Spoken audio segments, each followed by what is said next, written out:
트럼프의 관세 전쟁과 보호주의로 자유무역 시대가 막을 내리고 있습니다. 수출로 세계 10대 경제국까지 성장한 대한민국의 앞날에 짙은 그림자를 드리우기 시작했습니다. 국가위기 상황에서 나라의 중심을 잡아야 하는 여야 정치권은 갈피를 못 잡고 서로 싸우기만 합니다. 국민은 불안해서 허둥대고 있습니다. 이 시대의 최후 보루는 크리스찬일 수밖에 없습니다. 메신저 뉴스 첫 순서는 경주남부교회 김상주 목사님, 광주알림교회 김현주 목사님입니다. 오늘날 우리나라의 여야 정치 상황도 임진왜란 직전과 똑같습니다. 나라의 안위와 백성의 삶이 걸린 중대한 사안이 있음에도 여야가 머리를 맞대어 서로 합력할 생각을 하지 않고 상대가 내놓은 아니면 무조건 반대하는 겁니다. 경제위기 대응책이나 안보 문제, 백성의 삶은 더 어려워져 가는데 정치권은 여전히 당리당략에 매여서 미래를 준비하지 못하고 있는 것입니다. 조선시대 당파 싸움처럼 무조건 반대하는 겁니다. 이러한 면 때문에 우리가 고난을 당하는 겁니다. 임진왜란 직전 일본의 통신사를 파견하여서 정황을 살펴보게 했습니다. 서인의 황윤길은 전쟁이 일어난다, 전쟁 준비를 해야 된다. 내가 본 도요토미 히데요시는 그 얼굴에, 그 눈에서 빛이 나고 담과 지략이 있는 사람이다. 그렇게 보고를 했습니다. 그런데 동민의 그 학봉 김성일은 내가 도요토미 히데요시의 눈을 보니까 꼭 쥐눈 같았다. 그에게는 지혜도 없어 보이고 두려워할 존재가 못 된다. 전쟁은 일어나지 않을 것이다 라고 보고를 했습니다. 서해 유승용 선생이 김성일을 불렀습니다. 야야, 너 큰일 날 소리 한다. 만약에 전쟁이 일어날 것이면 어떡할 거냐. 상대편에서 그런 안을 낸다고 해서 그렇게 반대 의견을 내면 그 앞으로 그 감당을 어떻게 하겠느냐. 이게 징비록에 나오는 이야기입니다. 우리만 나라 사랑하는 것이 아니란 이야기지요. 사랑하는 여러분, 우리는 역사를 타산지석으로 삼아야 합니다. 정책이나 방향을 결정할 때 누가 제안을 내었느냐, 거기에 무게를 두면 안 되는 겁니다. 그러므로 개인적인 의견보다는 공동의 비전을 앞세우고 공동체 앞에서, 역사 앞에서, 교회 앞에서 김성일과 같은 역할을 감당하는 일이 없도록 주의 이름으로 축복합니다. 기미 독립선언서 그 서명인 33명이 있습니다. 그 가운데 우리 기독교인이 길선주 목사님을 비롯해서 16명이었습니다. 천도교는 교주 손병희 선생님을 비롯한 15명이었고 불교는 만해 한용운 선생님을 비롯해서 2명이었습니다. 타 종교가 17명이 들어가 있습니다. 모두 하나님의 섭리 가운데 있습니다. 사랑하는 여러분, 우리는 이 땅에서 세상 사람들과 더불어 살아야 합니다. 살면서 혜택을 서로 주고받지요. 불신자들이 닦아놓은 다리 위로 우리가 자동차를 몰고 다니기도 합니다. 그들이 장사하면 우리는 필요한 것들을 구해옵니다. 불신자가 의사지만은 가서 병도 고치고 술수도 하는 것입니다.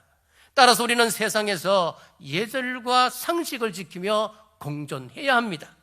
우리가 하나님의 은혜를 입은 성도라고 해서 불신자들을 향하여 저 사람들은 지옥 갈 사람이야 이렇게 한다면 우리 신앙은 저급한 신앙이 될 것입니다. 세상 사람들을 잠정적 구원의 대상으로 보고 사랑과 예절과 상식으로 그들을 대한다면 우리의 삶이 복음의 향기가 될 줄 믿으시기를 주님의 이름으로 축복합니다. 우리 교회 공동기도가 참 중요하고 참 필요하다고 저는 늘 생각합니다. 요셉 같은 지도자를 주옵소서. 우리는 매주 기도하잖아요. 요셉이 어떤 사람이었습니까? 7년 풍년 때 7년 흉년을 대비한 사람 아닙니까? 지금 곡식이 차고 넘칩니다. 그런데 요셉이 우리 흉년을 대비해서 창고를 지어야 됩니다. 그런 안을 내잖아요. 반대파가 들고 일어나서 이렇게 풍년이 들고 나일강이라고 하는 풍부한 물이 있는데 국고를 그렇게 허비해도 됩니까? 반대입니다. 그렇게 하면 어떻겠습니까? 그러지 않았습니다. 이것이 요셉의 능력이겠습니까? 아닙니다. 하나님께서 은혜를 베풀어 주셔서 왕으로 하여금 그 밑에 대신들까지 국민들까지 그 안을 다 수용하고 가는 겁니다. 하나님의 은혜가 있어야 됩니다. 사랑하는 여러분, 성도는 세상 앞에서 두려워할 이유가 없습니다. 우리의 싸움은 혈과 육이 아니라 어둠의 영들과의 싸움입니다. 스가랴 2장 8절에 보면 물은 너희를 범하는 자는 그의 눈동자를 범하는 것이라. 하나님의 교회는 예수님의 몸이자 스가랴스의 비유에 의하면 하나님의 눈입니다. 하나님께서 친히 보호하시는 겁니다. 오늘도 우리 가정과 삶을 뒤우는 어둠을 복음으로 되찾아십시오. 담대히 하나님 편에 서시기를 바랍니다.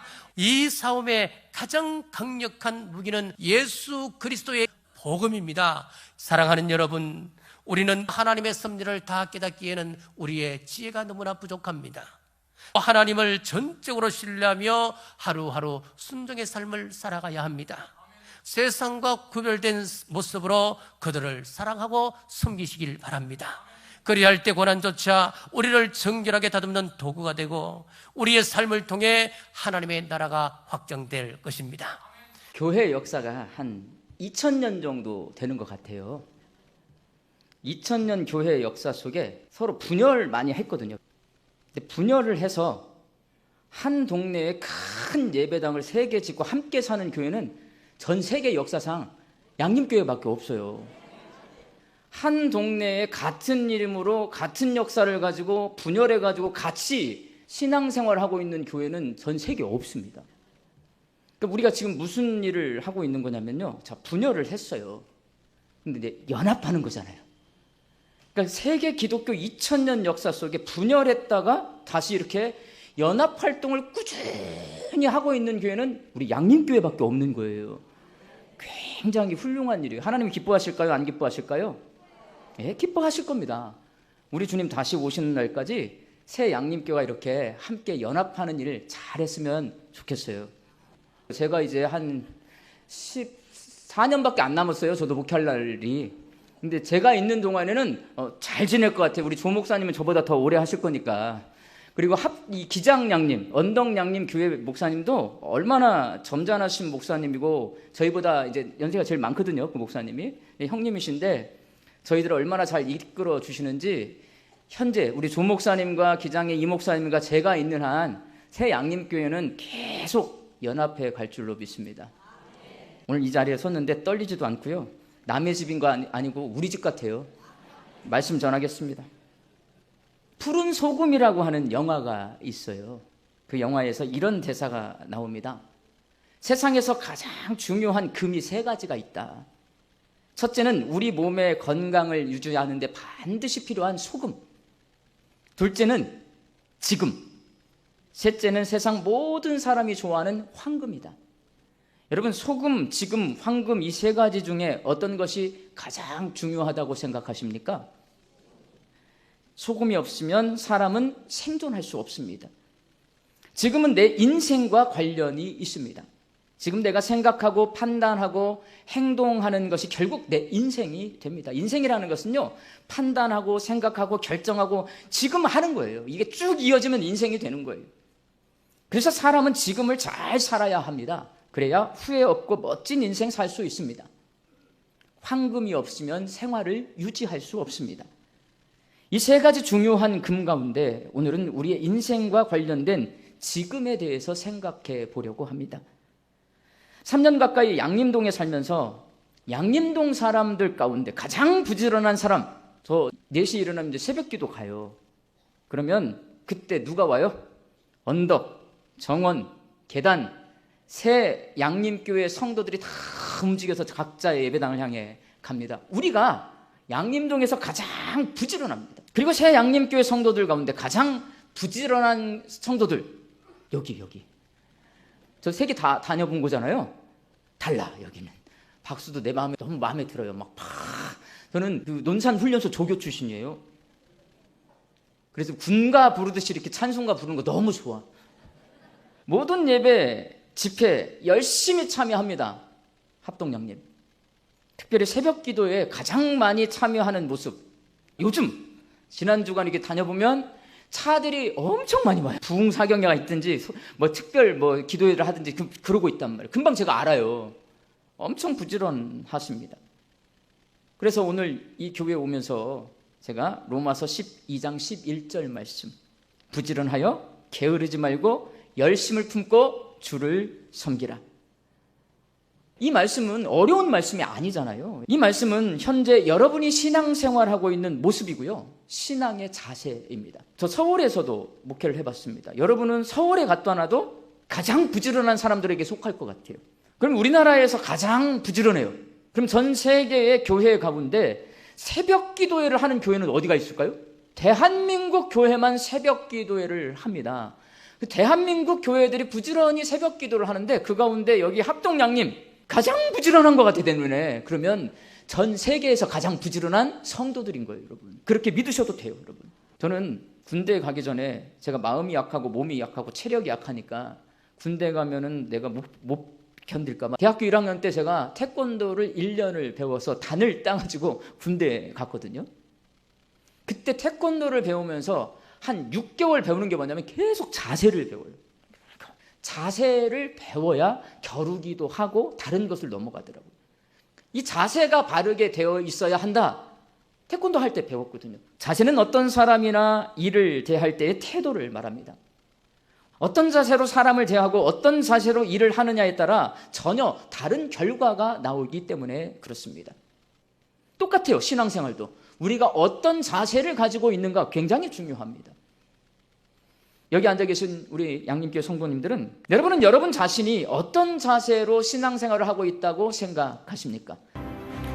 온통 분열과 중호와 투쟁으로 점철되는 이 시대에 과거에 세계로 쪼개졌던 교회들이 연합하는 광주 양림교회는 이 땅의 빛이 교회에서 나온다는 복음의 진리를 생생하게 일깨워줍니다. 메신저 뉴스 두 번째는 부산해안교회 조선일 목사님, 부상서교회 날치 목사님, 남해주변야동안교회 남해 목사님으로 이어집니다. 어떤 분 간증의 한 대목인 것으로 제가 기억이 나는데요. 이분이 아주 큰 성공을 거뒀어요. 어마어마한 돈을 벌었어요. 근데 좀 자랑하고 싶은 거예요. 동창회가 있다는 소식을 들었어요. 그래서 아주 값비싼 자동차를 한 대 딱 사가지고 동창회에 간 거예요. 동창들이 그 차를 보고서 와 하고 부러워해 주기를 원했던 것이죠. 근데 그날따라 이상하게 주차장에 주차해 놓은 그 차를 아무도 못 보고 그냥 가버린 거예요. 그래서 차를 몰고 집으로 오면서 그렇게 쓸쓸했대요. 자랑하고 싶은 것, 자랑하지 못하는 것, 얼마나 고통스러운 일이겠습니까? 어느 목사가 골프장에 갔대요. 그것도 주일에 갔대요. 근데 홀인원을 했대요. 그러니까 천사가 말하기를, 하나님 어떻게 주일에 골프장에 간 그 목사에게 벌을 줘야지 홀인원을 하게 할 수가 있습니까? 하나님께서 말씀하시기를 그게 벌이다 라고 말씀하셨대요. 홀인원 했는데 교회에 와가지고 자랑 못하잖아요. 근데 진짜 벌은 뭔지 아세요? 자랑하지 말아야 할 걸 자랑하고 싶은 그 마음이 벌이에요. 그래서 하나님께서는 자랑하지 말라라고 하면서 자랑할 걸 바꿔라 라고 말씀하세요. 예레미야서 9장 24절 말씀, 자랑하는 자는 이것으로 자랑할지니 곧 명철하여 나를 아는 것과 나 여호와는 사랑과 정의와 공의를 땅에 행하는 자인 줄 깨닫는 것이라. 나는 이 일을 기뻐하노라. 여호와의 말씀이니라. 사람은 사랑하는 걸 자랑하거든요. 돈을 사랑하면 돈을 자랑하게 돼 있고요. 지식과 학벌을 사랑하면 지식과 학벌을 자랑하게 돼 있고요. 그러나 하나님을 사랑하면 하나님을 자랑하게 되어 있습니다. 하나님을 사랑하면 하나님을 자랑하게 되고, 하나님을 자랑하면 우리는 하나님의 칭찬을 갈구하게 돼 있어요. 우리가 하나님을 사랑하고 하나님을 자랑하고 하나님의 칭찬을 갈망하여 산다면 우리는 사람들의 칭찬에 갇히지 않을 겁니다. 우리는 사람들의 비난에도 갇히지 않을 것입니다. 다른 레인을 부러워하지도 않고 침범하지도 않고 하나님이 내게 주신 레인, 하나님이 내게 주신 사명, 하나님이 내게 주신 직분, 하나님이 내게 주신 믿음 끝까지 지키며 하나님의 칭찬받는 우리 모두가 되시기를 축복합니다. 아주 오래전에 질투는 나의 힘이라는 영화가 있었어요. 영화의 모티브가 된 시가 있습니다. 기형도라고 하는 시인이 쓴 시인데 그 시의 후반부를 보면 이런 내용이 나옵니다.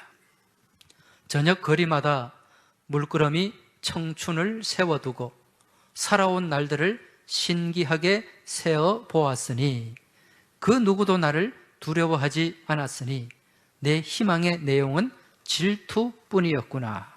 나의 생은 미친 듯이 사랑을 찾아 헤매었으나 단 한 번도 스스로를 사랑하지 않았노라. 우리가 살아가면서 질투를 나의 힘으로 삼는다는 거예요. 공부를 잘하거나 나보다 더 잘 나가는 사람이 있으면 그 사람을 바라보면서 시기하고 질투하는 가운데 나도 저렇게 해야지 그러면서 그걸 동력으로 삼고 바등바등 어떻게 해보려고 하는 그 모습, 이게 질투는 나의 힘이라는 거예요. 그런데 결국 이것은 나를 사랑하지 않는 모습이다, 그런 결론을 내리고 있습니다. 상대를 향해서 끊임없는 질투를 하면서 내 삶의 동력으로 삼고 살아가는 사람들이 많이 있습니다, 여러분. 교회 안에서 동역한다고 하면서도 서로 시기하고 서로 질투하는 거예요. 교회가 무슨 시기의 공동체고 질투의 공동체입니까? 교회가 어떻게 질투를 힘으로 삼고 나갈 수 있습니까? 교회의 힘은 예수 그리스도인 줄 믿으시기 바랍니다. 여러분, 질투는 나를 죽이는 독입니다. 질투로 힘을 삼지 마시기 바랍니다. 주님을 힘으로 삼고 나가시기 바랍니다. 그러한 믿음 안에서, 그러한 삶의 모습 가운데서 우리는 은혜의 통로가 될 수 있고 축복의 통로가 되는 줄 믿으시기 바랍니다. 그래서 우리 교우들의 입술 가운데 늘 넘쳐나야 할 입술이 서로 격려하고 용기를 주는 말씀이에요. 그리고 서로 박수 쳐주는 거예요. 그러면 진짜 교회가 됩니다, 여러분.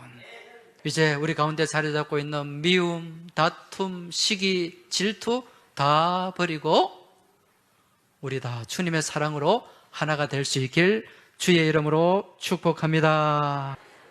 지금 기도원의 눈앞에는 자발적으로 모였던 32,000명 중 300명만이 딸랑 남았습니다.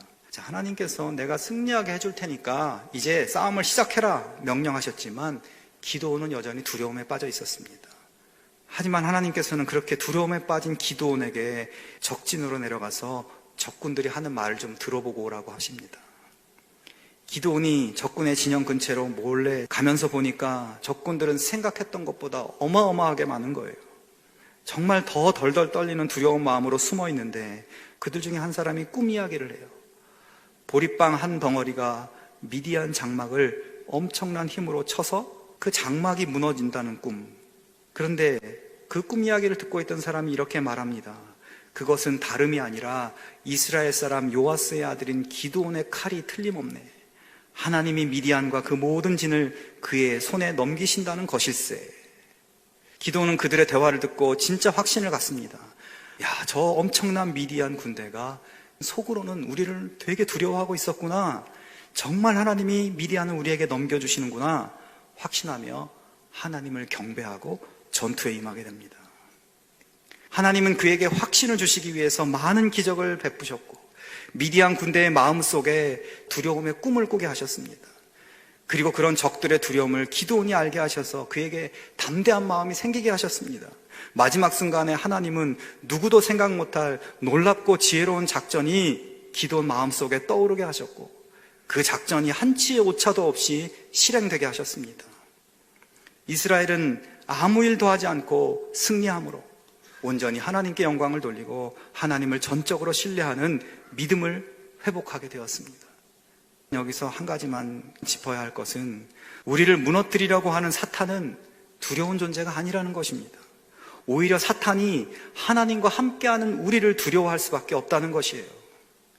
상황이 어렵고 염려스러운데 나는 어떻게 해야 할지 모르겠고 도와줄 사람도 없고 답이 보이지 않을 때 하나님을 더욱 의지하고 기도하면 하나님께서 우리의 두려움을 소멸되게 하시고 지혜의 영을 우리에게 부어주셔서 승리하게 하신다는 것을 여러분 믿으실 수 있기를 바랍니다. 그런 믿음의 담대함으로 하나님의 승리를 누리는 우리 모두가 되기를 주님의 이름으로 축원합니다. 위기와 재앙의 시대일수록 참된 크리스찬은 주님께서 일하시는 데 일꾼이 되는 특권을 누립니다.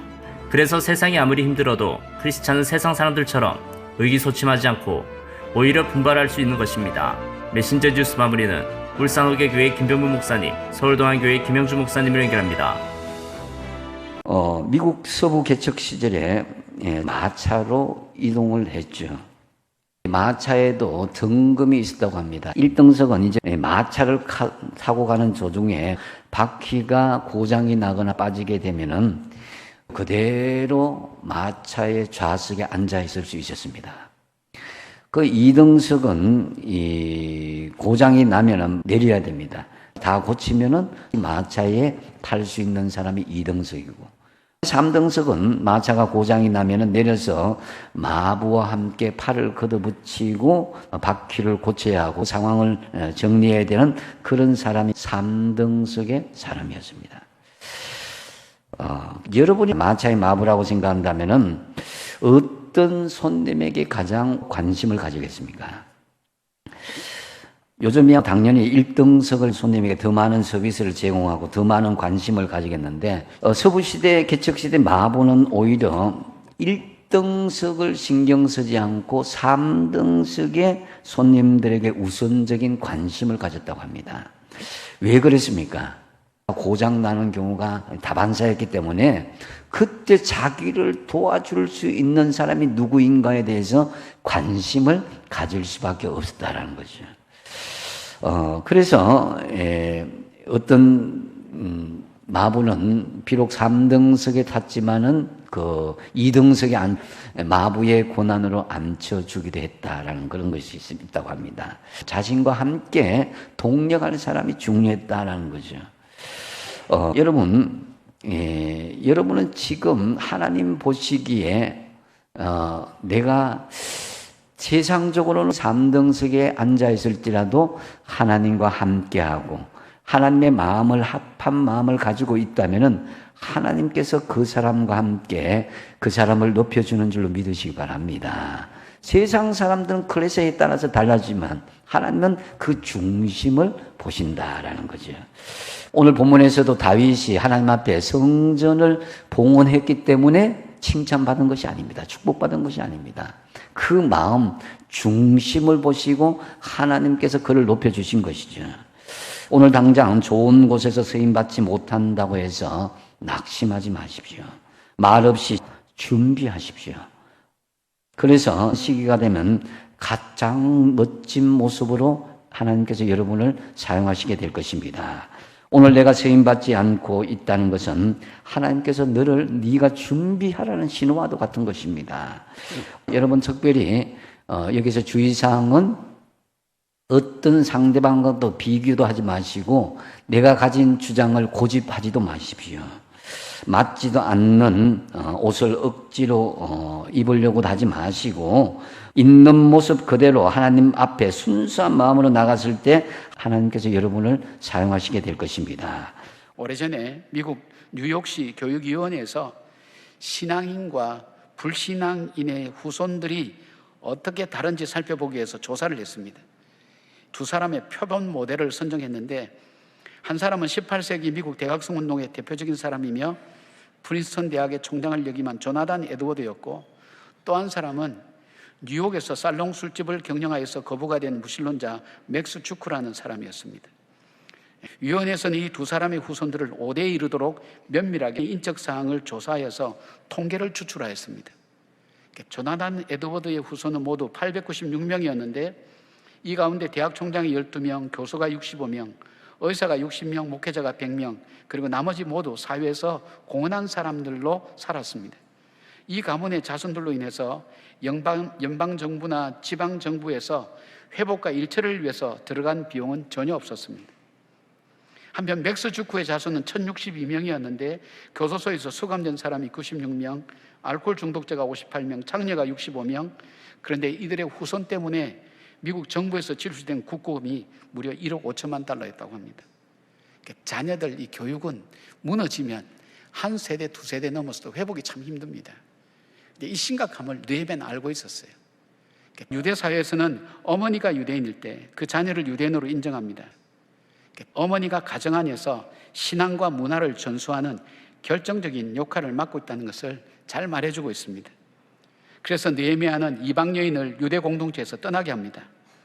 그래서 유대 공동체를 깨끗하게 하고 또 제사장과 레인들을 세워서 언약을 지켜가는 공동체로 세웠습니다. 근데 아이러니하게도 이 느헤미야의 이 개혁, 앞으로 400년 후에 메시아가 유다 족속을 통해 오신다는 하나님의 예언을 성취하는 통로가 되었습니다. 어느 정도 자랄 때까지 자녀에게 가정이 줄 수 있는 것은 한 5만 가지 된다고 그렇게 이야기합니다. 지금은 안 보이죠.